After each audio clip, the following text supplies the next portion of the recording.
जोहार झारखंड। नमस्कार साथियों, स्वागत है आप सभी को आपके अपने channel exam happy by Jharkhand में। तो दोस्तों जुड़ चुका हूं मैं यहां पर आप सभी सहायक अध्यापकों के आकलन परीक्षा की तैयारी को लेकर के। तो दोस्तों उससे पहले हम कुछ जरूरी बातें आपसे करते हैं। तो जुड़ चुका हूं मैं आपके लिए यहां पर दीपावली धमाका ऑफर में। तो एक बार आप सभी यहाँ पर सहायक अध्यापकों के लिए बहुत ही सुनहला अवसर हमारे YouTube टीम की तरफ से दिया जा रहा है, जो कि पहले कभी भी नहीं दिया गया था। तो वो आपको यहाँ पर लाइफ टाइम जुड़ने की वैलिडिटी दे रहा है। तो आप यहाँ पर देखिए 501 रुपए में वैलिडिटी आपकी लाइफ टाइम कर दी गई है। यानी कहने का मतलब आज आप जुड़ते हैं, आपकी परीक्षा चाहे जनवरी में हो, फरवरी में हो, मार्च में हो, वो कभी भी आपको फिर इसके बाद किसी भी प्रकार की फी की राशि आपको हमारे YouTube टीम को नहीं देनी पड़ती है। सिर्फ और सिर्फ 501 रुपए में आपको दिया जा रहा है। और यह धमाका ऑफर जो है सिर्फ 100 कैंडिडेट के लिए लागू होता है। 100 कैंडिडेट पूरे हो जाने पर आपसे यह नहीं लिया जाएगा। तो आप लोग जल्द करेंगे, जल्दबाजी करेंगे और यहाँ पर जरूर जुड़ने का प्रयास करेंगे, क्योंकि अन्य किसी भी चैनल पर आपको इतने सस्ते और इतने अच्छे एनसीईआरटी का नोट्स हाथ से लिखा हुआ पीडीएफ कहीं भी उपलब्ध नहीं है, जो कि आपके टेक्स्ट बुक से है। और 101% सफलता दिलाने की गारंटी आपको हमारी टीम देती है। तो सिर्फ और सिर्फ 501 रुपए में आपको दीपावली का धमाका ऑफर दिया जा रहा है। तो आप जरूर यहाँ पर जुड़ जाएंगे। हमारे मोबाइल नंबर 9631054226 पर अभी संपर्क करें और 501 रुपए का यह कोर्स परचेज कर लेंगे, जिससे कि आपको यहाँ पर लाइफ टाइम वैलिडिटी दी जा रही है। नहीं तो इसके लिए अभी वैलिडिटी जो है दिसंबर तक था, लेकिन इस कोर्स को यदि आप यहाँ 100 विनर को दिया जाएगा, ये 100 जो भी लेते हैं उसके बाद किसी को भी नहीं जोड़ा जाएगा। और 501 रुपए में वैलिडिटी आपकी लाइफ टाइम रहेगी। और 100 वाले विजेता में आप जल्द से जल्द जुड़ने का प्रयास करेंगे। तो चलिए देखते हैं कौन कौन जुड़ पाते हैं, कौन कौन इस ऑफर का लाभ ले पाते हैं। तो 501 रुपए में आपकी वैलिडिटी लाइफ टाइम कर दी गई है। तो आप बहुत ही जल्द यहाँ पर जुड़ेंगे, जिससे कि आपको सारे एनसीईआरटी का नोट्स और पीडीएफ वीडियो सब कुछ दिया जा रहा है और 101% सफलता की गारंटी आपकी दी जा रही है। हम आपके लिए यहाँ पर जो है सजीव एवं उनके परिवेश यानी क्लास 6 विज्ञान पाठ का 5, ठीक है, लेकर के आए हुए हैं। और ये ऐसे चैप्टर है, ये बहुत बड़ा चैप्टर है। तो इसका आज हम आपके लिए पार्ट 1 लेकर के आए हैं। पार्ट 2 जो है आपको कल मिलेगा। तो इस पार्ट से यहाँ पर आपको बता दे रहे हैं, चाहे आप जेटेट की तैयारी कर रहे हैं, चाहे सीटेट की आकलन परीक्षा तैयारी किसी की भी तैयारी कर रहे हैं, तो यहाँ से 2 से 3 प्रश्न आपको पक्के पूछे जाएंगे। तो इन 2 से 3 प्रश्नों को यदि आप पकड़ना चाहते हैं तो वीडियो के अंत तक जुड़े हुए रहिएगा, बने हुए रहिएगा। और आपको बता दें कि टोटल एनसीईआरटी का नोट्स पीडीएफ यहाँ पर आपको इस दीपावली के धनतेरस के शुभ अवसर पर आपको 501 रुपए में लाइफ टाइम दिया जा रहा है। यानी जब तक आपकी परीक्षा नहीं होगी उसके बाद 501 रुपए देने के बाद आपको कभी भी फी नहीं देने हैं और आपको सारे नोट्स भी मिलते रहते हैं। तो आप जरूर यहाँ पर हमारे मोबाइल नंबर पर संपर्क कर लेंगे और यहाँ से सारे नोट्स परचेज कर लेंगे, क्योंकि इससे अच्छा और कोई भी नोट्स या प्रैक्टिस सेट नहीं हो सकता है आप सभी के लिए एग्जाम के लिए। तो देखिए सजीवों में कौन सा लक्षण होता है, सबसे पहला क्वेश्चन है, सजीवों में कौन सा लक्षण होता है? श्वसन होता है, उत्सर्जन होता है, प्रजनन होता है, या सभी होता है? तो देखिए सजीव जो है उनमें श्वसन की भी क्रिया होती है, उत्सर्जन की भी होती है, वे अपने समान प्रजाति भी उत्पन्न कर सकते हैं, प्रजनन, यानी ये सभी आंसर इनके हो जाएंगे। चलिए अगला है, सभी जंतुएं पेड़ पौधे, सभी जंतुएं तथा पेड़ पौधे अपने समान जीवों को उत्पन्न करने की क्षमता होती है, इस क्रिया को क्या कहते हैं? सभी जंतुओं को या पेड़ पौधों अपने समान जीवों को उत्पन्न करने की क्षमता रखते हैं, इस क्रिया को क्या कहते हैं? प्रजनन कहते हैं, श्वसन कहते हैं, वृद्धि कहते हैं, या कोई नहीं? तो देखिए प्रजनन एक ऐसा शब्द है जिसमें मनुष्य जो है अपने ही समान या जीव जंतु जो है अपने ही समान संतति को उत्पन्न करते हैं। वह क्रिया जो है यहाँ पर रिप्रोडक्शन या प्रजनन के नाम से जाना जाता है। ये प्रजनन यहाँ पर राइट आंसर इसका हो जाएगा। पेड़ पौधों में वृद्धि होती है, बताइए पेड़ पौधों में वृद्धि होती है, इसका दिया हुआ है निश्चित समय तक होता है, 20 वर्षों तक होता है, जीवन पर्यंत होता है, या कोई नहीं? इसमें से कोई नहीं। तो देखिए पेड़ पौधों में जो वृद्धि होती है वो जीवन पर्यंत चलते रहती है। पेड़ पौधों में वृद्धि क्या है? जीवन पर्यंत चलती रहती है। जब तक पेड़ पौधे तब तक उनमें वृद्धि होती रहती है। अगला है, मानव या जंतुओं में वृद्धि होती है, मानव या जंतुओं में वृद्धि होती है जीवन पर्यंत, एक निश्चित समय तक, हर समय, या कोई नहीं? तो मानव या जंतुओं में देखिए जो वृद्धि का है वो एक निश्चित समय तक होता है, एक निश्चित समय तक ही होता है मानव या जंतुओं में वृद्धि। देखिए विकास जीवन पर्यंत चलते रहता है मानव में, लेकिन वृद्धि जो है एक निश्चित समय तक होता है, उसके बाद रुक जाता है और उसके बाद किसी भी प्रकार की वृद्धि उसमें नहीं होती है। ठीक है, अगला है सजीव वायुमंडल से क्या लेते हैं और क्या छोड़ते हैं। सभी सजीव जैसे जीव जंतु या यहाँ पर जीव जंतु मानव सभी जो है वायुमंडल से क्या लेते हैं और क्या छोड़ते हैं। 1001 बार यह प्रश्न आया हुआ है, बहुत ही MBBI है और सारे आपके NCERT का नोट्स है।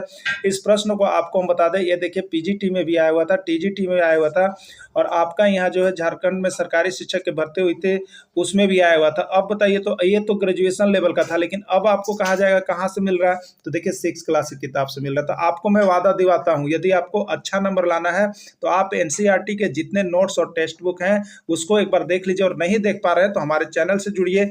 यहाँ पर सारा चीज़ आपको डेली प्रोवाइड किया जाता है, नोट्स और PDF, जो कि आपको यहाँ से 101% आपको सफलता की गारंटी है। ठीक है, तो सजीव वायुमंडल से क्या लेते हैं और क्या छोड़ते हैं, तो यहाँ पर देखिए CO2 और O मतलब कार्बन डाइऑक्साइड और ऑक्सीजन। तो शुरू बार है देखिए लेना और दूसरा बार है छोड़ना। तो शुरू बार क्या लेते हैं, तो कार्बन डाइऑक्साइड लेते हैं, ये गलत है। ऑक्सीजन और कार्बन डाइऑक्साइड, यानी मानव क्या करते हैं, तो पेड़ पौधे वायुमंडल से ऑक्सीजन लेते हैं और कार्बन डाइऑक्साइड क्या करते हैं, छोड़ते हैं। राइट आंसर आपका जो है यहाँ पर B हो जाएगा। पेड़ पौधे प्रकाश संश्लेषण क्रिया में क्या मुक्त करते हैं। पेड़ पौधे प्रकाश संश्लेषण क्रिया में क्या मुक्त करते हैं, तो देखिए पेड़ पौधे अपना भोजन जो है वो प्रकाश संश्लेषण की प्रक्रिया द्वारा बनाते हैं। तो प्रकाश संश्लेषण की प्रक्रिया में ये क्या लेते हैं, तो ये कार्बन डाइऑक्साइड लेते हैं, ठीक है, और ऑक्सीजन क्या करते हैं, छोड़ते हैं। तो यहाँ पर पूछा जा रहा है कि प्रकाश संश्लेषण जो है क्रिया में क्या मुक्त करते हैं, मतलब क्या छोड़ते हैं, CO2, O2, CO या कोई नहीं। तो ये यहाँ पर पेड़ पौधे प्रकाश संश्लेषण की क्रिया में ऑक्सीजन छोड़ते हैं। क्या छोड़ते हैं, ऑक्सीजन छोड़ते हैं। ये देखिए ये प्रश्न आपका 5001 बार आपको आया हुआ है। अभी तक GK GS के अंतर्गत इसकी कल्पना नहीं की जा सकती, और है यह क्लास 6 के आपको एक्सरसाइज के पार्ट 5 में एकदम दिया हुआ है, जाकर के वहाँ पर देख लीजिएगा। इसलिए 6 से 8 तक सब कुछ देख लीजिए एक बार, यहाँ से बाहर कोई भी प्रश्न आने वाला नहीं है और सब प्रश्न आपको भिड़ने वाला, चाहे कोई एग्जाम आप दे रहे हैं। अब देखिए पेड़ पौधे प्रकाश संश्लेषण की प्रक्रिया में क्या ग्रहण करते हैं, ऑक्सीजन, कार्बन डाइऑक्साइड, जलवाष्प या कोई नहीं। तो पेड़ पौधे कार्बन डाइऑक्साइड की प्रक्रिया में वो क्या लेते हैं, भोजन बनाते हैं। तो कार्बन डाइऑक्साइड ग्रहण करते हैं, जो मानव या जीव जंतुओं द्वारा छोड़ा जाता है वो ये भोजन के रूप में ग्रहण करते हैं, और ऑक्सीजन जो हम लोग उपयोग करते हैं उसको देते हैं। ठीक है, तो कार्बन डाइऑक्साइड हो जाएगा। ओके, चलिए अगला है यहाँ पर, पेड़ पौधे किस प्रक्रम द्वारा अपना भोजन स्वयं बनाते हैं। पेड़ पौधे किस प्रक्रम द्वारा अपना भोजन स्वयं बनाते हैं, ठीक है, श्वसन के द्वारा, प्रकाश संश्लेषण के द्वारा, जैव प्रक्रम या कोई नहीं। तो इसका राइट आंसर हो जाएगा, देखिए पेड़ पौधे अपना भोजन जो है स्वयं बनाते हैं और उस प्रक्रिया का नाम है प्रकाश संश्लेषण प्रक्रिया, जिसको हम लोग कहते हैं फोटोसिंथेसिस के नाम से जानते हैं। तो प्रकाश संश्लेषण प्रक्रिया द्वारा पेड़ पौधे अपना भोजन स्वयं बनाते हैं। मनुष्य अपना भोजन किससे प्राप्त करता है। मनुष्य अपना भोजन जो है किससे प्राप्त करता है, पेड़ से, पौधा से, जंतु से या सभी से। तो देखिए मनुष्य अपना जो भोजन है उसके लिए पेड़ पर भी निर्भर करता है, छोटे छोटे पौधों पर भी निर्भर करता है, कुछ लोग जंतु का भी उपयोग करते हैं, यानी ये सभी होंगे, ये सभी पर निर्भर करते हैं मानव। ठीक है, अगला प्रश्न है यहाँ पर, हानिकारक और अपशिष्ट पदार्थ को शरीर से बाहर निकालने की प्रक्रिया को क्या कहते हैं। हानिकारक और अपशिष्ट पदार्थ को शरीर से बाहर निकालने की प्रक्रिया को क्या कहते हैं, श्वसन, वाष्पोत्सर्जन, वृद्धि या उत्सर्जन, क्या कहते हैं इसको यहाँ पर। ठीक है, तो इसका राइट आंसर देखिए होगा D, उत्सर्जन। अब आपको बता दे, देखिए हम लोग यहाँ पर क्या करते हैं, भोजन लेते हैं, ठीक है, या जीव जंतु सभी भोजन लेते हैं, और श्वसन क्रिया के दौरान यहाँ पर क्या होता है कि हम सभी के भोजन का पाचन होता है, पाचन होता है। तो पाचन होता है तो ये जो शरीर में जो यहाँ पर जो ताकत की चीज़ है वो हमारे एनर्जी के रूप में ब्लड बन जाती है, और जो यहाँ पर अपशिष्ट पदार्थ हो गए, जो गंदे पदार्थ हो गए, वो भोजन में पाचन के रूप में रहते हैं।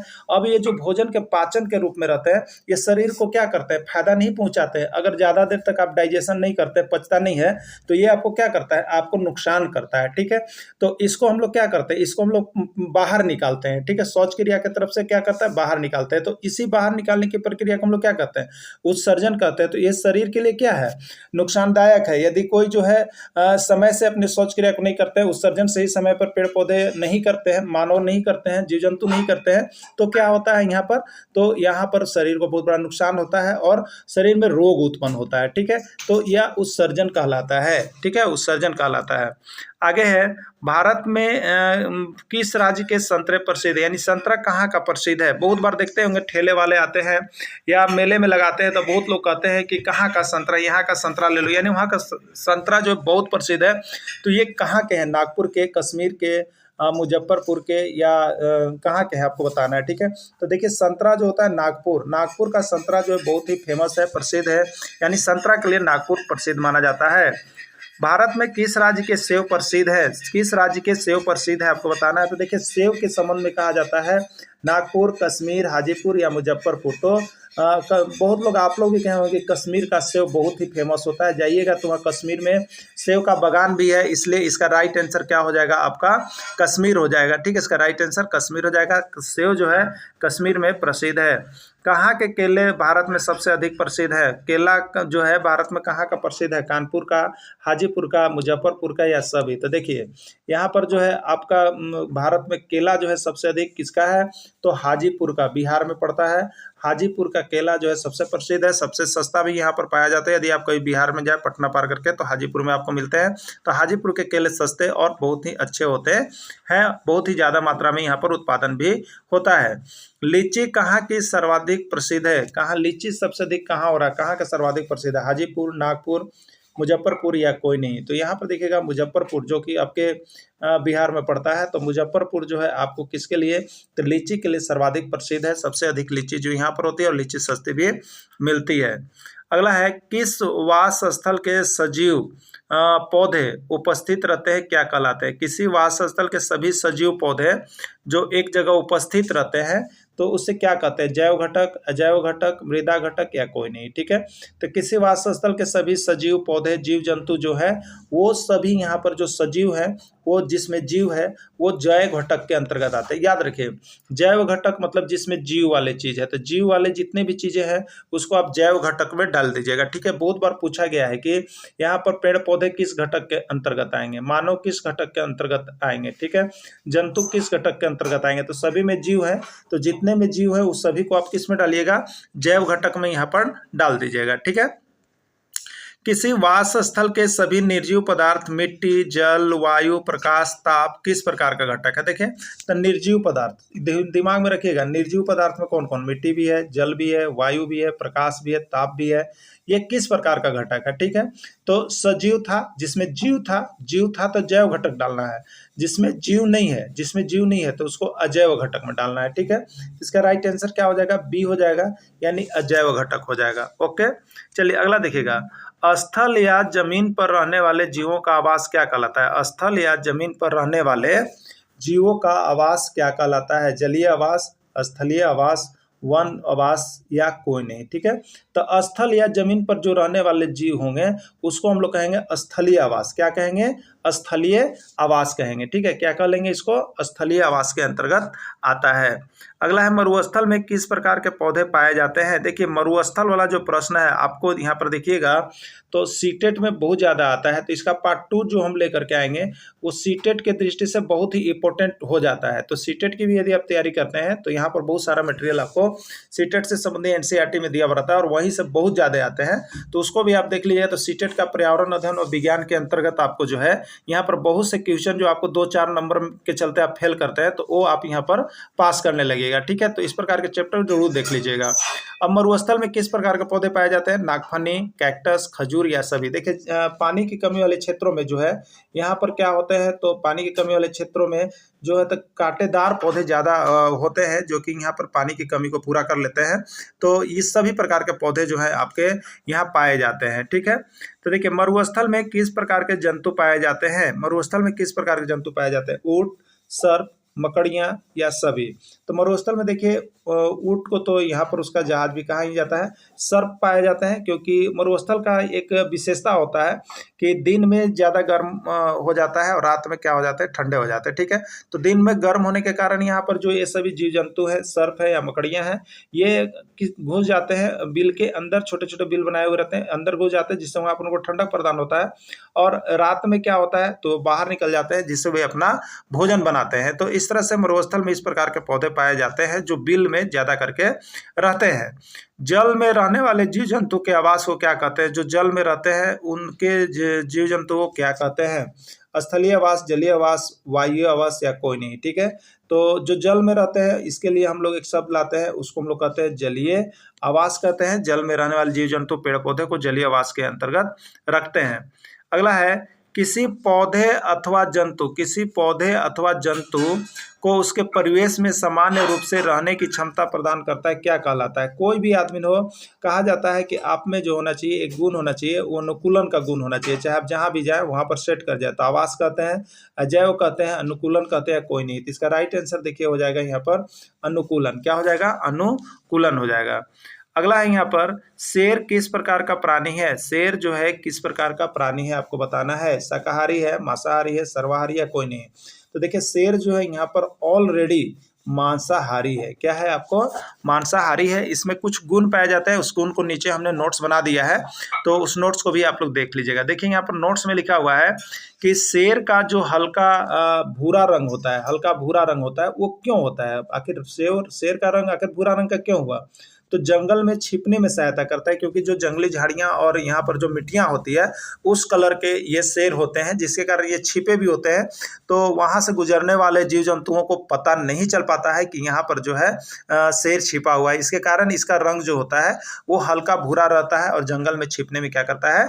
सहायता करता है। चलिए ठीक है। दूसरा देखिए अनुकूलन क्या है? तो इसके आंखें चेहरे पर सामने की ओर होता है, जिससे अपना शिकार ठीक से पकड़ सके। दूसरा अनुकूलन है कि इसका जो आंख है उससे चेहरा के सामने होता है, जिससे वह कभी भी अपने को दौड़े तो वहां पर क्या करे कि वो जो है अपना शिकार को ठीक से पकड़ सके। इसके लिए ऐसा आंख का डिजाइन बनाया हुआ होता है। ठीक है, तो इसका अनुकूलन भी देख लें। इसी तरह से पार्ट 2 में इसका जब आप पार्ट 2 आएगा तो जो आपका अनुकूलन से संबंधित आता है उसका प्रश्न भी मिलेगा आपको वस्तुनिष्ठ, और उसी का नोट्स भी आपको नीचे लिखा हुआ मिलेगा, क्योंकि ये बहुत ही जरूरी होते हैं उसके नोट्स को देखना, क्योंकि उसके नोट्स को जब तक आप नहीं देखिएगा तब तक जो है आपको यहाँ पर क्लियर नहीं हो पाएगा, और प्रश्न को थोड़ा सा घुमा फिरा के देता है, लेकिन उस नोट्स से बाहर नहीं आएगा जो हम आपको यहाँ पर देंगे। तो आप डेली वीडियो को जरूर देखिएगा, और डेली नोट्स के लिए 501 रुपये में लाइफ टाइम इस दीपावली के अवसर पर जरूर जुड़ेंगे। जितना जल्द जुड़ेंगे आपको उतना ही ऑफर मिलेगा, क्योंकि ऑफर सीमित है और बहुत कम लोगों को यह मिलना है। ठीक है, तो आप अपने को उम्मीदवार को देखिए कितना जल्दी आप कर पाते हैं। हिरन किस प्रकार का प्राणी है? शाकाहारी, मांसाहारी, सर्वाहारी या कोई नहीं? हिरन किस प्रकार का प्राणी है? शाकाहारी, मांसाहारी या सर्वाहारी या कोई नहीं? ठीक है, तो देखिए इसका राइट आंसर हो जाएगा हिरन जो है यह ऑलरेडी क्या होता है? एकदम प्योर जो है शाकाहारी है। और हिरन में क्या क्या विशेषता पाई जाती है उसको आप जरूर देख लीजिएगा, क्योंकि यहाँ से पूछता है। ठीक है, देखिए पहला हिरन का विशेषता है कि यह पौधों की पत्तियों एवं मुलायम शाखा को खाता है। पहला चीज, हिरन किस प्रकार का भोजन करता है? तो पौधों की पत्तियों या उसके मुलायम शाखा है उसको खाता है। ठीक है, दूसरा, हिरन लंबे कानों की मदद से शिकारियों को आहट को दूर तक सुन सकता है। हिरन के कान कैसे होते हैं? तो आप देखे होंगे लंबे होते हैं। इस लंबे कान, जो जानवर में लंबे कान होते हैं, इसका क्या कारण होता है? इसका कारण होता है कि इनकी जो सुनने की क्षमता बहुत ही ज्यादा है और बहुत दूर तक को ये सुन सकते हैं या उसकी आहट को पहचान कर सकते हैं और वो वहां से भाग जाते हैं। इसीलिए लंबे कान की वजह से हिरन जो है शिकारियों के जंगल में जल्दी नहीं फंसता है, और किसी भी प्रकार का आहट होता है तो बहुत स्पीड से वो भाग जाता है। पकड़ना बहुत ही मुश्किल होता है। ठीक है, अब देखिए अगला है इसकी पतली और लंबी टांगें इन्हें तेज गति से दौड़ने में सहायता करता है। तीसरा अनुकूलन क्या है हिरन के लिए? तो इसका टांग पतला और लंबा होता है। इससे क्या होता है कि वो बहुत गति से तेज दौड़ सकते हैं, बहुत तेज सुन सकते हैं और बहुत तेज दौड़ भी सकते हैं वो। ठीक है, अगला है सिर के जो माथे होते हैं उसके पार्श्वों में स्थित लंबी गर्दन होती है। इनके गर्दन कैसे होते हैं? लंबे गर्दन होते हैं, जिसके कारण ये सभी दिशाओं में देख सकते हैं। देखिए इनकी एक विशेषता है कि इनके लंबे गर्दन होते हैं, जिसके कारण ये नहीं कि ये पीछे नहीं देख सकते हैं, ये चारों दिशा में अपने गर्दन को घुमा सकते हैं और अपने शिकारी को देख सकते हैं। तो आज हम आपके लिए यहाँ पर देखिए सजीवों के परिवेश का पार्ट 1 यहाँ पर समाप्त किए हैं। कल आपको पार्ट 2 मिलेगा, जिसमें आपको यहाँ पर जो है ऊंट का अनुकूलन पढ़ने के लिए मिल जाएगा, जो कि हर बार प्रश्न में पूछा जाता है। हाथी का अनुकूलन मिल जाएगा, छिपकली का अनुकूलन, सारा अनुकूलन मिल जाएगा। तो कल का वीडियो आप लोग के लिए बहुत ही इंपॉर्टेंट होगा, जो कि यहाँ पर जेटेट, सीटेट, सहायक आचार्य या प्राथमिक शिक्षक या आप आकलन किसी की तैयारी कर रहे हैं तो ये सारे वीडियो, सारे नोट्स को आप जरूर परचेज करेंगे। वीडियो के अंत तक जुड़े रहें। इसके लिए आप सभी को बहुत बहुत धन्यवाद।